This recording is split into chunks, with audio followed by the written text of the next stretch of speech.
Bonjour, si nous sommes aujourd'hui sur le bord du Saint-Laurent, ce n'est pas un hasard, c'est pour souligner, lors de cette première capsule immigré.com, l'apport de la voie maritime dans la formation, dans la fondation, dans l'immigration de ce pays.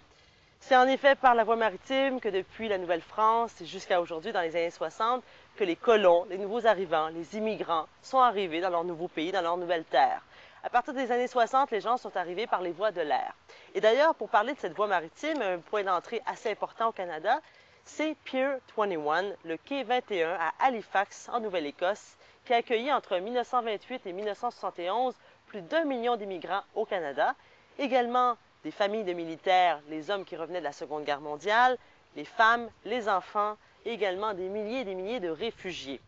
D'ailleurs, si vous passez par Halifax un de ces jours, vous pouvez visiter le musée qui a été tout à fait rénové récemment et qui relate l'épopée de cette traversée de ces immigrants qui sont arrivés au Canada. Sachez qu'encore aujourd'hui, des immigrants utilisent la voie maritime pour immigrer dans leur nouveau pays. C'est encore possible. Immigration et Douane Canada sont là pour les accueillir. S'ils ont beaucoup de bagages, ils peuvent arriver par cette voie ou encore s'ils ont tout simplement envie d'originalité.